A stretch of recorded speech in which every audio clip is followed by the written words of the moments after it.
right. I guess I'm the host this time. So, so welcome everybody. Great to have you back, Andrew. Good to be here. Good to see you in the host chair this week. Yeah, good to be here. Let's see if my skills uh, are still not rusty or not rusty yet. I think I just started my IG live as well, so it should be working.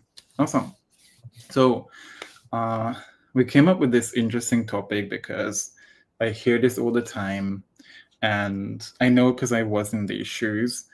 So many people keep pivoting, jumping from niche to niche, offer like coming up with one offer, and then when that fails, they start something else. They jump from one platform to the other one. Uh, when that happens, usually what we risk is that there's way too many variables for us to track and change, instead of really focusing on getting clear on that one thing and then constantly reiterating, whether it's your offer, the platforms you're using, the type of content you create, or anything else. So what we want to get clear on and help you guys with, anybody watching, is what is the difference between constantly changing because you're panicking or you can't stay or sit in the discomfort of failing, experimenting, and reiteration or refining whatever you are offering.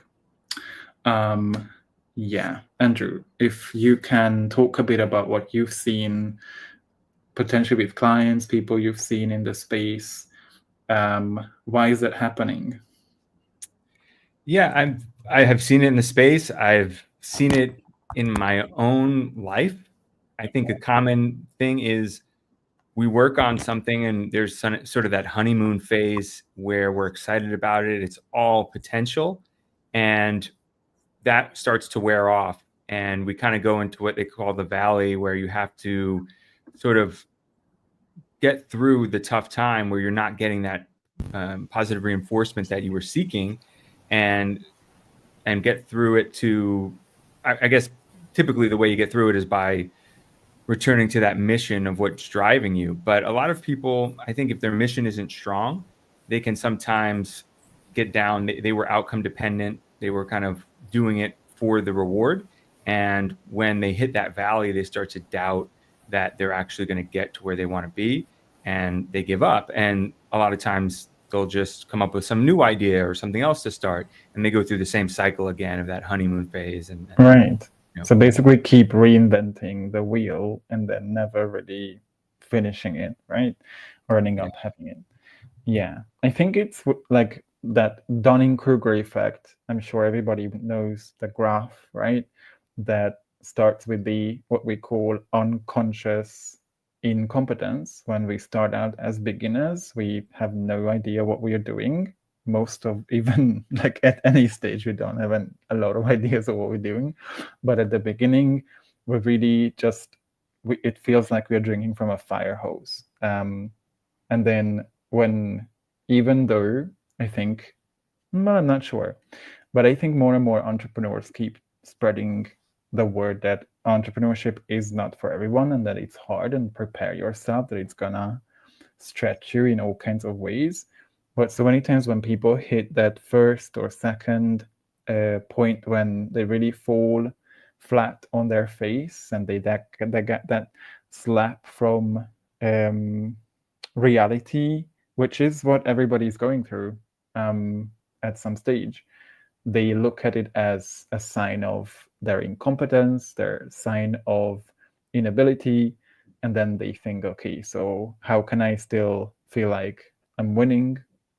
I'm going to start something new because this is not meant for me. So they never really pass that stage where we can start building up that confidence, because we finally know our stuff and we have reiterated, we have learned enough to know that we can do better. Can I add something there? The culture that we see a lot online now is embracing failure, which I support, but I think it also leads to this over pivoting. You know, this concept of failing fast. the entrepreneurs I know who are successful, they work on things for 5-10 years. Like there are some people on LinkedIn that I checked their profile recently, and I'm like, wow, he's still building that like 15 years later. And, it's grown to something like much bigger than I ever thought it would. And it took that time. Whereas the people who are kind of entrepreneurs, they're always kind of failing quickly and jumping to the next new idea. And they're always talking about it a lot, telling people like their next big thing. And I think that's a big disparity between, behavior of Totally. successful entrepreneurs and Yeah. entrepreneurs. Yeah, and I think it's because people don't understand what reiteration means or what business or direct response means, right? If anybody doesn't know what direct response is, that's basically, well, the way I operate my business or how I teach my clients to focus, what to focus on, which is basically inviting and then seeing the response through your content, your emails, communities, or any other stage where there is some sort of a conversion, right? Conversion doesn't just happen at the checkout when people pay you. A conversion is when someone decides to keep watching your content because they saw the hook, because they saw the title. Conversion is when they click on the description and they click on booking a call with you. So all of these are conversions, what we call them. And direct response is basically looking at the response, the behavior of your audience, so you could see how to optimize it for better performance, right?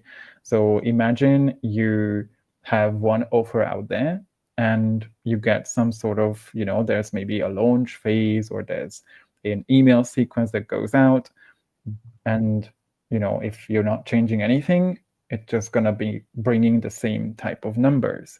But what messaging is all about is really seeing where people fall off, where the people don't keep deciding on getting to the next stage, and then eventually see how you can optimize it so you could bring in more people, you could help more people as a heart-centered entrepreneur and scale your business.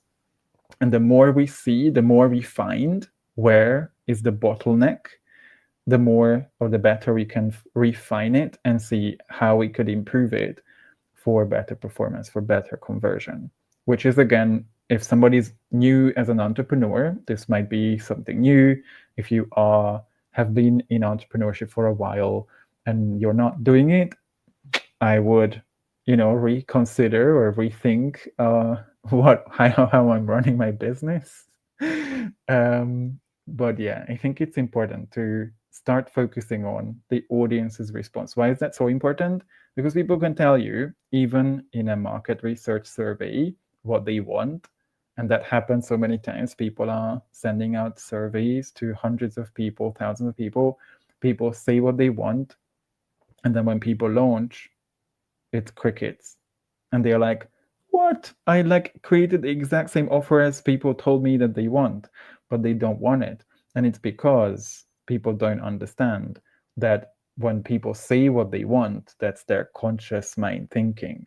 And what people really want comes down to their behavior, right? So how do you know what people actually want? You track behavior because that doesn't lie.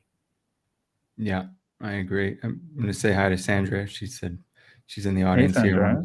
Sandra. I agree with you. I always say people find money for the things that matter to them. That somebody will tell you like they don't have money for some type of education or some type of opportunity, and then they'll go out and buy, a jacket or, go to a concert or an expensive dinner of the equal amount. And, I'm not saying like you're free to do what you want with your money. That's fine. But like when people tell you they don't have the money for things, people find the money for things that are important to them. I think we all do that. So to just strengthen your point, I think behavior really tells you more about what's important to someone than what they say. Going back to what you were talking about with the sales funnel and marketing and stuff like that, that's something that takes time to learn. As someone who was a software engineer for 15 years, I worked in the business rather than on the business. I wasn't out in front of it trying to get customers in the door, trying to funnel people into the business. And I'm learning that now. You think like you have this tight sales funnel, and then like the more time goes on, you realize that you have holes in it, and you just fill the holes. And then like after more time, your funnel gets like stronger and stronger. And that's when you have like a real system going. And that's the people you see at the top who are making 10, 20, $50,000 a month or even a week, like in this business. Like if you look at their sales funnels, they are like masterful. Now they're calling them flywheels. They want to call them flywheels instead of funnels now, just because I guess they've gotten a bad rap with the funnel bros. But I think you should understand that it takes time. If you're new to this, don't beat yourself up if you don't really fully understand it, or it's not quite working as well as you had hoped, because it's a process. Yeah, and there's so many variables that we can, change, like mentioning a bunch of the most common objections in the next iteration of the email sequence, for example, could just simply change everything because you addressed the objections that they may not even think about first, right? So it's all about really small tweaks. And when people come to me and say, something is not working, like I keep posting or I keep sending emails, people tell me, like they show me like their funnels and everything, their flywheel or their bridges. I like to call them bridges because why not? I always tell them, okay, I think this is where the bottleneck is. Like if you have lots of views on your videos, but no conversion, probably that means you're not selling. There's no objection handling, there's no gap, there's no before after or something like that. So it's relatively easy to see where people are falling off. But it really comes down to experimenting, which is, I think, what I was going to say about failure. There's a difference between failing because you know that you fail so that you learn how you could learn from that lesson, and failing because you just hit against a wall and then you just leave it like that. That's not failure. I mean, that's not the whole goal of failure.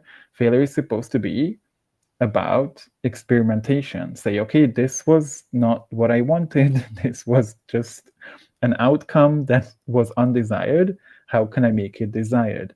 How can I learn from it? So if you fail, but then you decide to do something completely different, what are you learning? Absolutely. I think going back to the idea of the difference between successful entrepreneurs and those who are not, people with experience in starting businesses are measuring things all the time. They're learning from what's working and what's not working, and they're improving on the things that are not working. Most of the people who are not successful in business don't measure things. They don't know why their business failed. They quit before they ever find out. And then they go off to start another idea and wonder why that doesn't work. They're going in just as ignorant as they went into the last idea. They didn't learn anything from the last project. So you have to measure things, and you have to improve on what it is that your business needs. And I think that's that valley that I'm talking about. It's not a wall. It's like you're in the mud. You need to like trudge through that and get through it, because you're not like well tuned yourself to know how to ride through that. Like maybe on your third or fourth venture, when you're successful and you've got your systems, like you don't hit the valleys as often. But when you're first starting out, like you're going to hit those, and you need to push through them. Yeah, you need to approach this with humility and say, okay, what am I learning, right? How can I grow from this as a person as well, right? A lot of people go into running their own business nowadays because of personal development. They don't really know what they sign up for, but I know because I didn't. But it's about really coming in with humility. I think if people tell me what is like the top five, what are the top five characteristics of a successful entrepreneur who keeps on going, who keeps on building their tribe, and one of them is humility and being a learner. not a student who is constantly trying to avoid, they know everything, they ignore the important things. And I was going to say something about numbers. Imagine, let's say you have 10 people on your list and 3 people convert, and you make like, I don't know, from your first launch, you make like $12,000, right? And you would say, oh, that was a shit launch because I only converted 3 people. But I would say that's a 30% conversion. So I wouldn't feel shit about myself because of that, right? That's amazing. That you could convert 3 out of 10. And We so had many, a live yeah. months ago, one of our first ones. I think we had 2 people in it or something. Mm. And one of those people ended up becoming one of my students. And I told people that was a success in my mind. I'm like, I had a 50% conversion on that audience. Like, Exactly. that was, I saw the bright side of that. It was like, okay, we were communicating in a way that resonated with even just the small number of people. That's right. So I think it's so important to first of all know our numbers, but also focus on the right numbers. So we're not looking at the numbers like views and likes and comments, right? That are not business metrics. I'm always like, okay, so I have like 2,000 followers. So what is your conversion? My conversion? What is that? So I think it's important, right, to focus on the right ones and to regulate our emotions around those things, which is what ultimately decides whether, you mentioned this, how people are outward focused or inward focused, how we can sit in the discomfort of simply, there's no such thing as failure. It's an outcome and it's neutral. We assign meaning to that was failure because that's just simply not what I wanted. But show me anyone in the world who always gets what they want. 9 times out of 10, 99 times over 100, you're not going to get what you want. Yeah. Yeah. I wanted to say hi to Emily. She showed up in the, Hey, in the audience Emily. as well. Nice to have you. And if anyone, I always want to encourage this because Andrew, when he's the host, he doesn't say that enough. If you guys have any questions, of course, our lives are all about interaction. So feel free to ask, comment. You could disagree with us or anything else. We'd love to see where you are at and anything that comes up. So feel free to pop your comments in. Yeah. If your platform allows. Yeah. Yeah. Some of the platforms, I don't know, they're not coming in, but I'm trying to check if you're on Instagram or Facebook. Those, I don't know if we get those on stage, but I can read them out. Yeah, there was something that you said last that I wanted to respond to before that. I don't remember now. Yeah, so you remember what you said? We talked about like the right numbers. We talked about how vanity metrics don't matter. What was then? I don't know. That's all right. Yeah, anyway, welcome. Yeah. So I think what's important is to really focus on simplicity. I think the best, most sustainable businesses, they understand the power of simplicity, that making things more complex doesn't actually help. It's actually counterintuitive. That's the counterintuitive in our title. And so many of us can fall into this trap because some of us are control freaks. Some of us think that the more things we do, some of us think the more the more like fancy things are and the more busy we are doing stuff, the better it's gonna be. But usually it works against us because it doesn't just drain our energy. It's just how the universe works as well. If you think about the energetics, if you channel your energy to 10 different things, then you're gonna have 10th of the result. If you focus and channel your energy on one thing, you're gonna get a lot better results. So my business coach always explains it in a way that imagine you're building a bridge between 2 islands. So in which way are you gonna get or become the most effective? If you're building 10 bridges at this, like parallel to each other at the same time, or you're just building one bridge to the other island. And I think it's so important to focus on one thing at a time, and then really focusing on that reiteration and enhancement, and not constantly changing things up and reinventing things.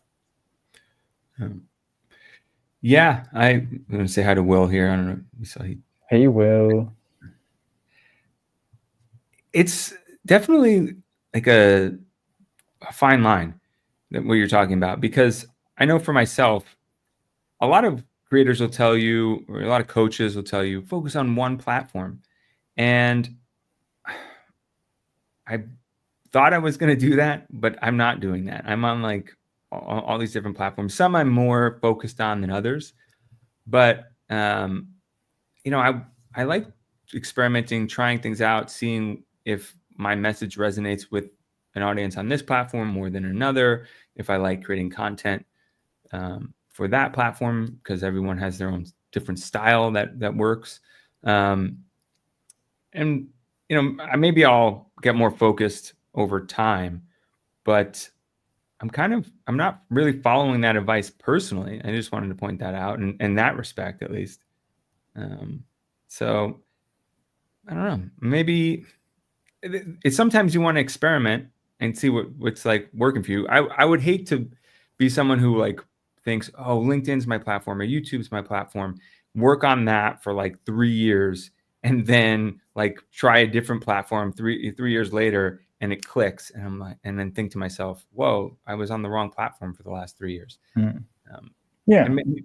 Maybe that's like coming from my software background where you go through these 2-week sprints, they call them. And the idea is you get feedback loop faster because you get your product and features tested sooner rather than like building something for 6 months before anyone gets their hands on it. So I don't know. Yeah, I mean, people can decide that on their own. I know that for a beginner, sometimes they might be doing their 9 to 5, so they don't have time to do like 5 different platforms. I know Angie would say yet another reason to quit, so you could focus on like 4 platforms at the same time. I know, but I think what we have to decide is, where are your customers, right? So if I'm selling like, I don't know, bubble gum for teenagers, I'm gonna do lives on TikTok 24/7 or whatever, right? Because that's my goal. But if I'm focusing on like I don't know, program that helps 7-figure businesses scale, I'm probably not going to be using TikTok, because 7-figure businesses are less likely to be there. So I think that's the first thing. Like, make sure that you create content on the right platform, because otherwise there's already not going to be conversions. Your ideal clients' demographics, psychographics are not on that platform. What you're talking about makes sense to anyone with a marketing background. But I think a lot of people who want to become creators, who have a skill and a talent, and they want to turn it into their business, or at least a side project online, a lot of people I don't think have that background. And I think that's why we see a lot of successful marketing backgrounds. When they come online, they do well in building personal brands, whereas people like myself, even, who have worked in tech, like I said, in the business, it can be more of a learning curve. And so I think we need more people without that marketing background to have opportunity to be successful. I think, I want the marketing people to be successful as well, but I think there's an underrepresented skill set, like, that people, they quit. I think the people we're talking about who pivot and quit are the people who don't understand how to communicate, through social media. I'm going to put my headphones on. I'm getting an echo here. It was distracting me a little bit while I was talking. Right. But yeah, I think, and it's a messaging problem. So many times it's a messaging problem because you can't really meet where the audience is at on that platform.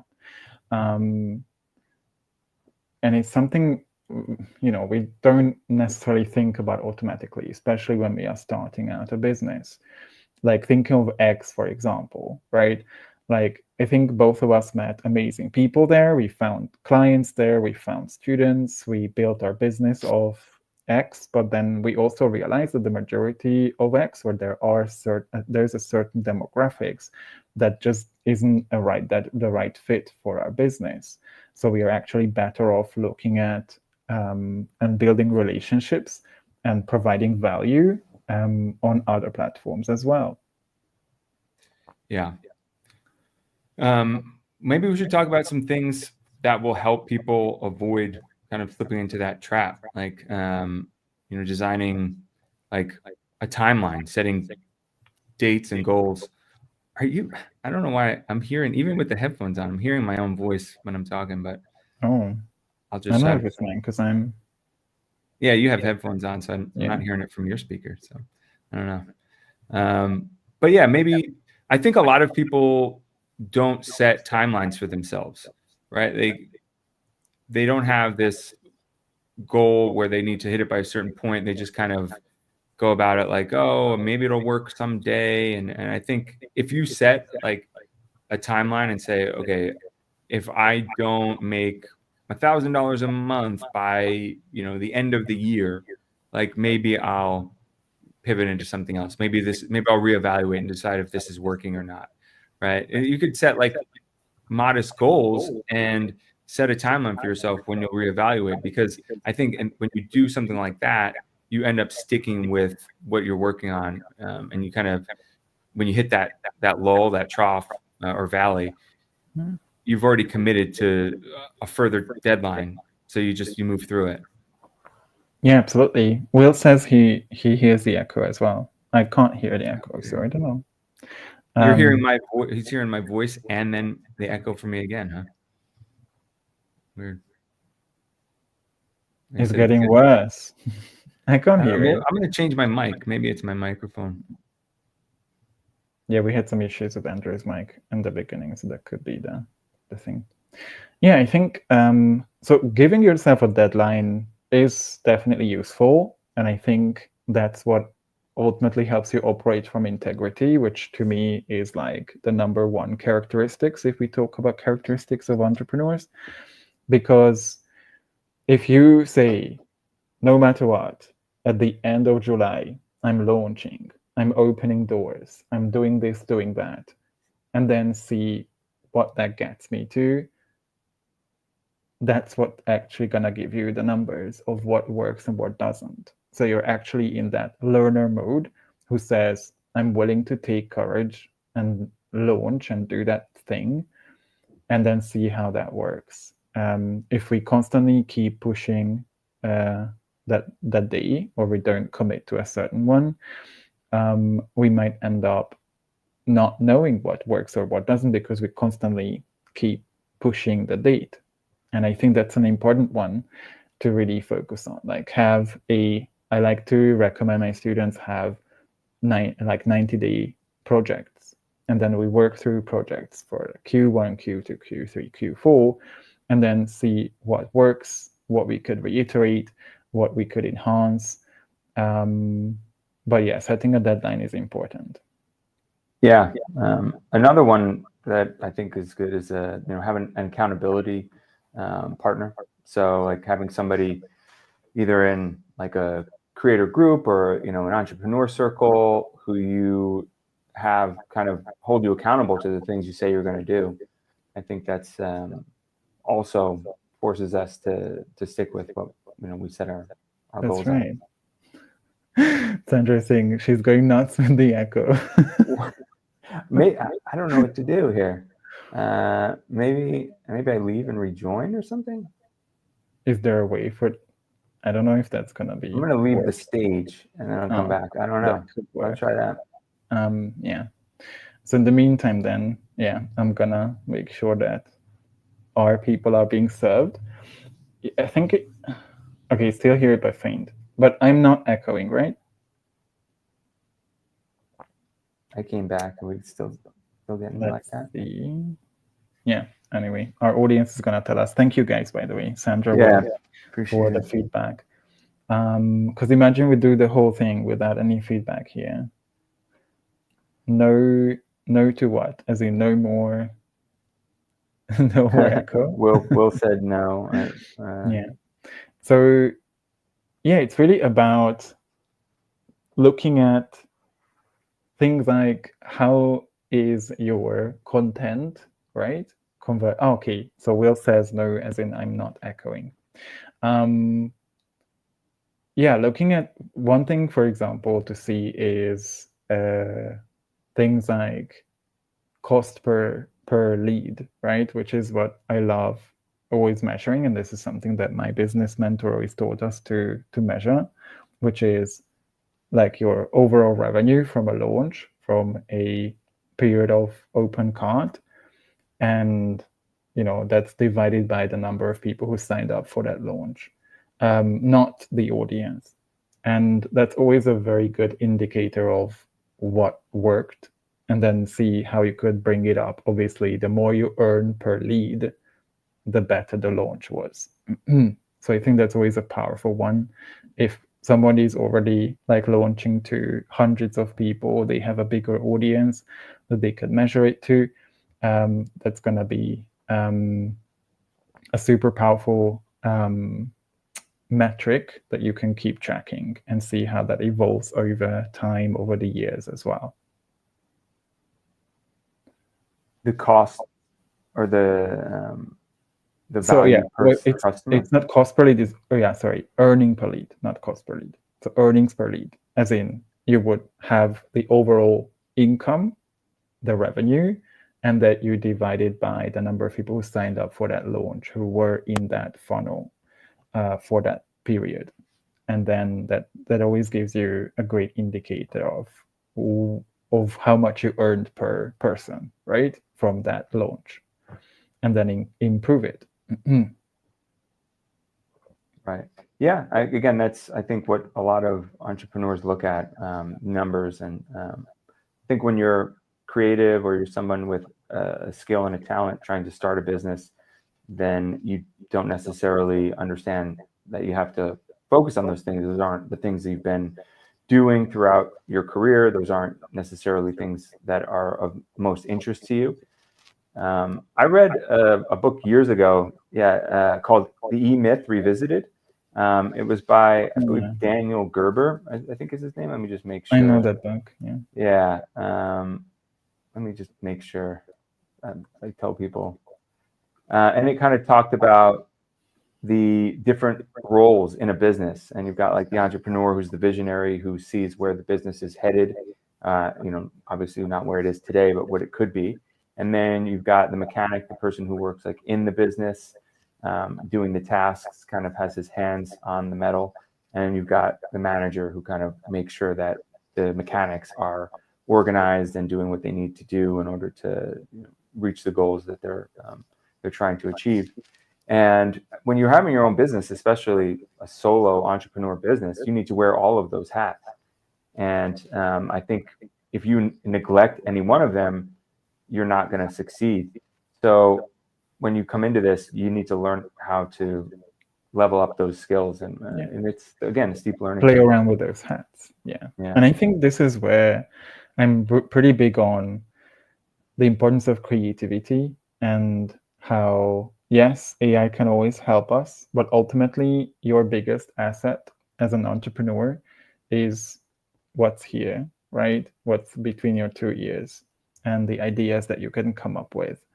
Because the only way we can keep on refining things and enhance all the different stages of whatever we do in business is if we are creative. So we can't just expect to create the same type of content for 6 months, not seeing results, and thinking I'm just going to post like 10 times more because that's obviously the reason I'm just not posting enough. And that's, again, something that can come from, like, I know, because I used to be like this kind of, when your nervous system is dysregulated, and as entrepreneurs, this is something that I learned this way too late, that a lot of my success or the success of my business depends on how regulated I am with my own nervous system when it comes to my revenue, when it comes to whatever I'm doing, my capacity for a day. So many times there are entrepreneurs, overachievers, right? A lot of us have done pretty well in school. There's the other entrepreneur who did the opposite, but I know most of my people, the people I speak to, are overachievers or high achievers, and we have been operating from this what we call hyperactive way of doing things, thinking that, well, I must not be good enough, so I'm gonna keep on compensating for that by working more, by posting more, by increasing my intensity, thinking that that's what's gonna actually make me more money, when what that ends up doing is that you just keep repeating what doesn't work anyway, because again, we don't focus on what really matters, which is enhancing and not just churning out the same stuff again and again. So if anyone's here who's been identifying with this, I hear you. I've been there. It's normal. We constantly have to keep going back to our alignment and think, so how do I make sure that there's a balance and that I'm not in hypo or hyperactive and I'm making decisions in a more regulated nervous system. Chevy, I'm going to just share the screen real quick. Yeah. It's by Michael Gerber. E-Myth Revisited is the book I was referring to, if anyone's interested. It's a good book. I think anyone who wants to start a business should definitely give it a read. Awesome. Thanks for the rec. Cool. Yeah. So a lot of this really comes down to our ability to learn, our ability to be creative, our ability to be open to looking at our numbers, right? Which is, again, a question of a nervous system regulation too. Do we have the courage to look at our numbers? We sit down, we sit with our numbers, and then see what has been leaking. Yeah, I think that can be tough for people to do, to sit down with those numbers, because they don't lie, as they say.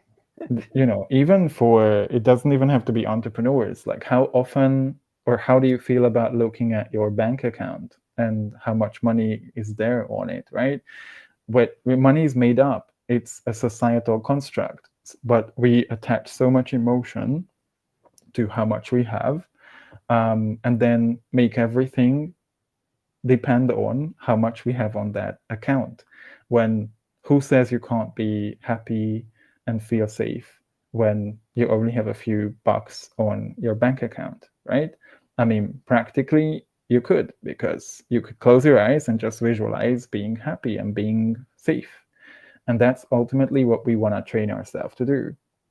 So building the skill of looking at your numbers, not in a hyperventilating stage or state, is gonna make all the difference, which takes practice. As someone who's like first generation entrepreneur, has generations and generations of perfectionistic ethnic German immigrants who were farmers for centuries, I can tell you it's hard and it takes time and practice. But we can all learn to do that and get comfortable with just neutrality. Whatever numbers are there has no reflection of your value and the value you bring to this world. Yeah, I agree with you.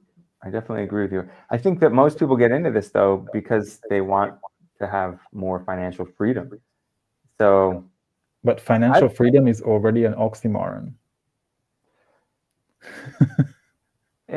Yeah, I mean, mentally, psychologically, yes. But I think when people talk about financial freedom, they mean freedom to afford the lifestyle they want.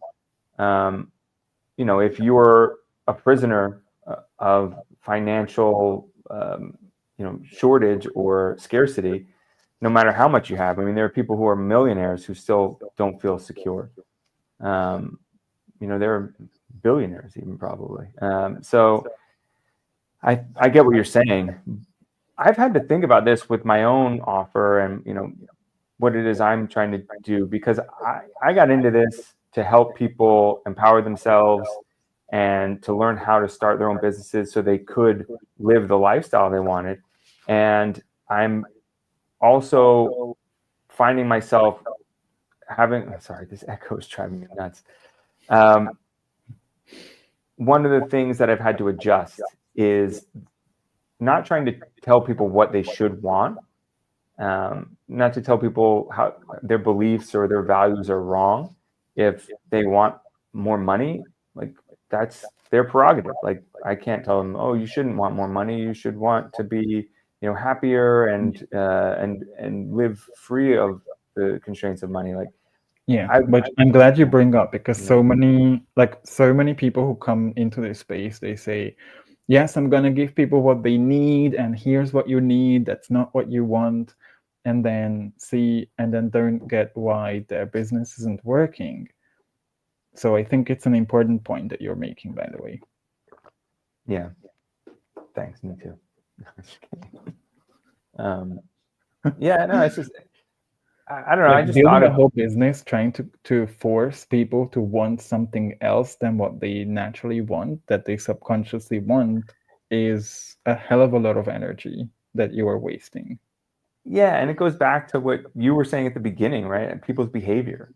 So, you can tell people that your value and in society is not, how much money you make. I believe that. I certainly do. But at the same time, that people are like, yeah, I know what you're saying, but I still want more money. So, like, are you going to help me get that or not? Because if you're not, I'm moving on. A lot, not everyone, but I think a lot of people, at least in America, where, people's bank statements are oftentimes their identities. But I think it's part of the process of starting your business and whether it's online or brick and mortar or whatever. It's like, if you're going to service people, it's kind of understanding their pain points and solving the problem that they have, rather than trying to, it's a bigger hurdle to try to, or mountain to climb, to try to make them aware of a problem that they're not already aware of and then solve it. I kind of feel like I'm in that space, actually, now that I say it. I mean, it doesn't mean you can't help people shift their perspectives or beliefs on, like, let's say, I have a student who works with, like, nervous system stuff, and his clients are typically people who consider therapy. But what he talks about, and this is something we worked on when it comes to positioning and messaging, that therapy isn't the answer to all your problems. And sometimes what you need is coaching. Sometimes what you need is somatic coaching. Sometimes what you need is inner child, whatever it's called, inner family something. So that doesn't mean you cannot really communicate to people why they would need your stuff, or why they would need your process, why your process is better and faster and more efficient. But convincing people that they should want something that they don't, again, I think it's just a waste of energy. So yeah. Let's circle back to our topic. We've got about 10 minutes left. If anyone, again, has any questions, or you want to hop on stage, Andrew can bring you guys up. I'm the host, but technically Andrew can do that. So feel free to join, share your own story, your insights, questions. Again, feel free to disagree with us. We are not here to say our way is the only way. But I think we can save ourselves a lot of years of running businesses, save ourselves a lot of money and energy by focusing a lot more on doubling down on that one thing, and then making sure that it's the best ever that we can squeeze out of.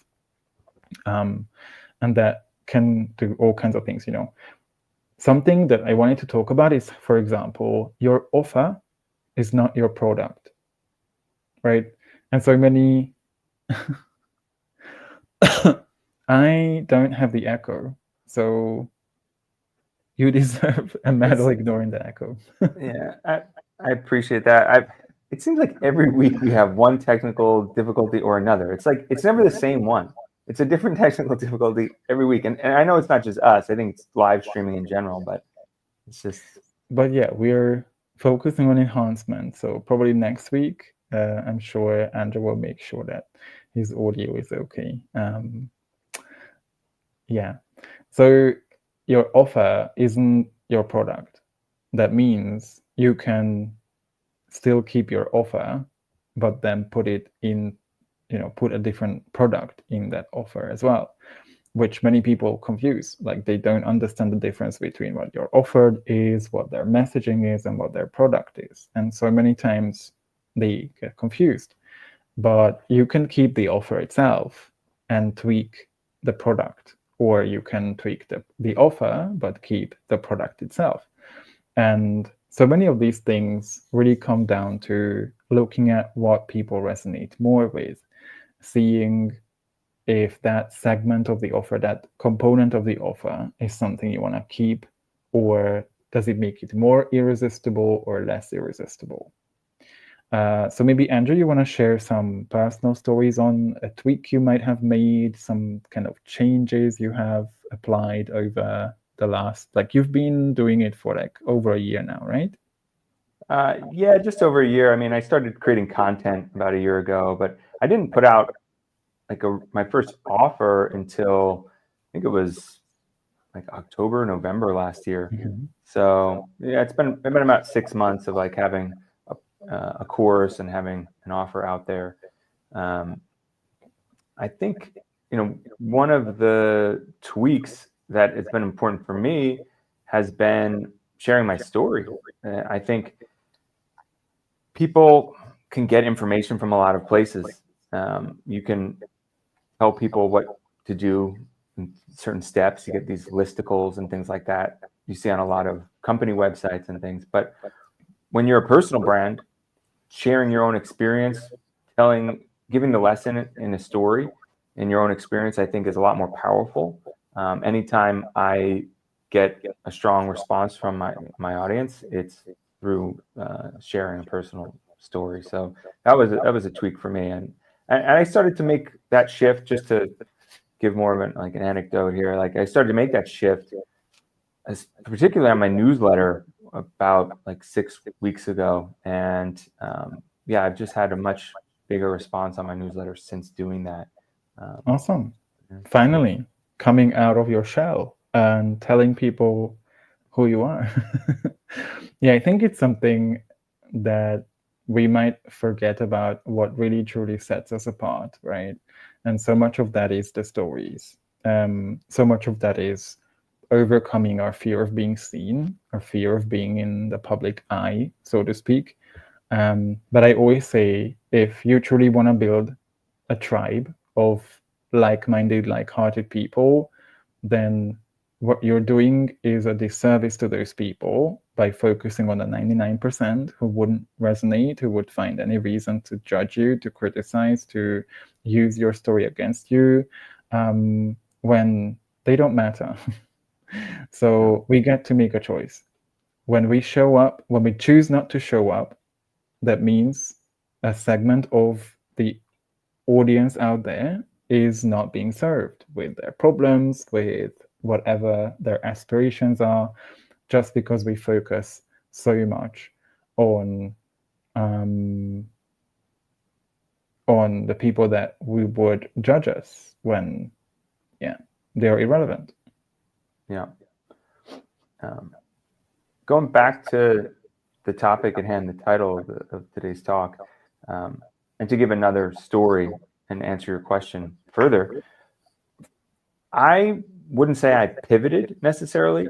Well, actually, let me start here. When I first got into content creation, I was creating videos for things like tutorials on web development, things that were skills I had taken out of my last career. And they were kind of just proof of concept, testing out like my ability to make videos and to write about things people could use. But I think originally believed I was going to teach people, creators, how to do their own websites and web development. And then I kind of realized that wasn't something that a lot of them were interested in. I realized that these tools were coming out that were going to make it so much easier for people that they didn't necessarily need to take on that learning curve, or they didn't have enough interest to do that. So I guess I pivoted in that respect. I got more into spirituality and really seeing the creator economy and starting an online business as an opportunity for people to design a life for themselves that wasn't dependent on a job, it wasn't dependent on some company hiring them, where they could be more in control of their own finances and future. And I got very much into the spirituality side of that for a bit, but I realized I wanted to have more boots on the ground and to have people meet them where they are. And I knew that financial fears a lot of times blocks people from being fully self-expressed. I know I've experienced that myself. Spent a lot of years doing jobs I didn't want to do just because I felt like I needed money. And so I feel I iterated into that out of like the spirituality. It's still part of what I'm doing, but you might not always see it. You might not realize it when you read some of my content. So I will say part of the process is you can do reinvention, but you don't need to burn it all down every time. You don't need to just start all over. Like you can, as a personal brand, be iterating all the time on your message and on what it is you're trying to achieve. But you don't have to start all over every time. Yeah, and many times that reiteration doesn't have to be an ad. Like we can decide to just take things out, because so many people don't realize how many times the reason the sale doesn't happen is because you leave the audience overwhelmed. Like let's say people who run webinars and they think, oh, I'm just going to package everything there. I'm going to show people how much I know. And then you're overwhelming them instead of just really focusing on one specific problem and show them how you could just take something out and then solve their problem already. When people are overwhelmed, then their subconscious says, oh my God, Andrew just showed me another thing that I'm not doing. Oh, this is another thing that I make mistakes with. People won't invest. And I think this is something important to focus on as well. To all the hyperactive and overachievers here, more is not more. Less is more. And when people truly understand what I'm saying, you will see how sometimes that enhancement is about what I can take out and not what more I can put in, so I make it more valuable. Yeah, I've made that mistake myself. It's when you're an intelligent person, like you have all these different things that you think are valuable and you want to share with people, and you can do that. You can overwhelm them. You want to show people what you know. And that's not necessarily the way to get customers, because like you said, if you overwhelm them with, here are all of these things you don't know, you're like, whoa, like, I'm in over my head. Maybe I just need to like duck out and get out of here because I don't know where I'd even begin. Whereas if you're showing them, like you said, one thing and saying, okay, we're going to put these pieces together eventually, but let's just start here with this one thing today, and it's digestible for them. It's bite-sized. Like the domino stuff, right? That would just like, once you hit that, everything else will change. When you're able to find that, I think some of the most powerful messaging that I help my students craft really goes against that one thing, that misaligned belief, that limiting belief usually, that once that is removed, they're able to help their clients a lot more. People invest because they see, oh, so this was the thing that I was missing. And once that happens, everything else is possible. Yeah. The funny thing is too, just to play devil's advocate, don't we always kind of want to find that one thing? We like to believe that there's just that one piece that we're missing. And if we find it, like everything is going to fall into place. I think that can sometimes, that pretty much always disappoints, right? It's not that one thing. It's stacking all those pieces together, and you're never done. Ultimately, right? It's not breadth, but depth in a way. So we want to focus on not like that silver bullet that will then solve our problems, but really digging deeper. And if anyone's listening to this, that's what most people don't do, the groundwork. That's what most people don't spend enough time with. And then because the groundwork hasn't been done, you won't be able to build on it effectively. So leaning into that discomfort of focusing on what actually matters, which is, I would say, having a clear, irresistible offer, a magnetic messaging that truly speaks to people, and then your own inner work. Those are the three things most people don't focus on, even if they think they do. Good news, there are people listening to this, just because you said, if anyone, but yeah, for the people listening, I think that was a good point. Yeah, what's important is, and I don't know if that's what you mentioned recently, is you're only going to be able to succeed in this whole space of like this oversaturation if you're able to see the problems that haven't been solved on the market, if you're able to master your craft enough to say, I can help people with this one specific thing or a few specific things, because you are deep enough, you've mastered that thing. And then the next thing is to really master your marketing and to be able to be the one who says things in ways that your ideal clients will say, why did no one else tell me this way? Now I finally get it. Because that's going to be the biggest value you can ever provide to people. And that's communication.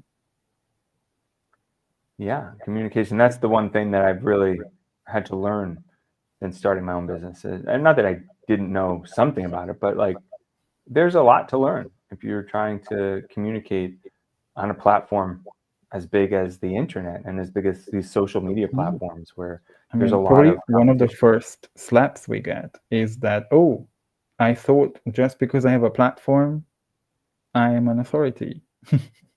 Well, and it turns out you aren't. And if you look back at your early content, it's so funny. We always think, oh, this is so great, like, because it's your idea. And you put it out there and you think people are going to see it, they're going to read it. And, you know, a lot of times you don't even get that many eyeballs on it. You think like it's such a great idea, but you look back on it and you realize it wasn't really that strong, or you can see why it didn't resonate with people as time's gone by. And I think that's like the humbling part of all of it is like, A, you probably are struggling to even get eyeballs on your content. And then B, you know, a lot of times it takes practice at learning how to deliver valuable information for people and have it resonate. And the belief that no one is listening to me or who the fuck will listen doesn't help, because that's just a self what? Fulfilling prophecy. Yeah. So never ever say that no one is listening to me, because that's what you will get. Just a side note. Awesome. Shall we wrap up? Yeah. Any parting thoughts, advice to our I just want to go back to what I said earlier, which is when I look at people I know who are successful entrepreneurs, or people who are, you know, famous, successful entrepreneurs, they tend to stick with something. You know, it's not that they don't have a lot of projects that they're working on, or so-called failures before they finally hit the successful project, but they don't start and stop projects every 6 months. I think if you really want to be successful as an entrepreneur, it takes a level of commitment. And I think going back to the idea of setting a timeline for yourself so that you can go all in for that time period and not worry about it. Because if you don't have that timeline, you're going to be questioning it all the time and thinking like, maybe I should change direction. Maybe I should start over. But if you say like, okay, I'm going to give it to the end of the year, and then reevaluate. You can silence that voice in your head that's going to tell you to quit when things get tough. Love that. Awesome. But again, just because things are tough doesn't mean you get to quit. I would also say that. So yeah, my parting thoughts would be like, yeah, be creative, be resourceful. That's one of the most powerful state of being you can ever step into. Making sure that you're not just repeating the same stuff that you might already secretly somehow in your head see that isn't working. You may just not being honest with yourself, and be resourceful. There's so many different ways you can build a business, so many different ways you can run your business, so many different ways you could do content. And it really is about experimenting. And the people who make it in the long term, the ones who play the long game, are the ones who are not reinventing stuff, keeping on looking for the next shiny thing, the next niche, the next platform, but the ones who stay in the discomfort and figure things out, how they can reiterate. Awesome. So yeah, thank you so much, guys, for joining us, for bearing with Andrew's echo. That's an extra reward to anyone who's keeping on listening. And yeah, we'll be here either on Wednesday or Thursday. I guess we have to announce this in advance so people expect us. But yeah, this is a weekly running live where we talk about all things entrepreneurship, purpose-driven entrepreneurship, and everything included. So if anyone has any questions, you'd like us to talk about anything specific, we have our DMs open on all kinds of platforms. Feel free to reach us. We are here to help. We are here to serve. So William says, thanks for the insight. So super glad you found it useful. I'll just add, Chubby, if anyone is watching this on replay, you can comment, and I'll still see your comments and respond. Yep. Awesome. Yeah. Thank you so much, Andrew, for joining. Yeah. Thanks for hosting.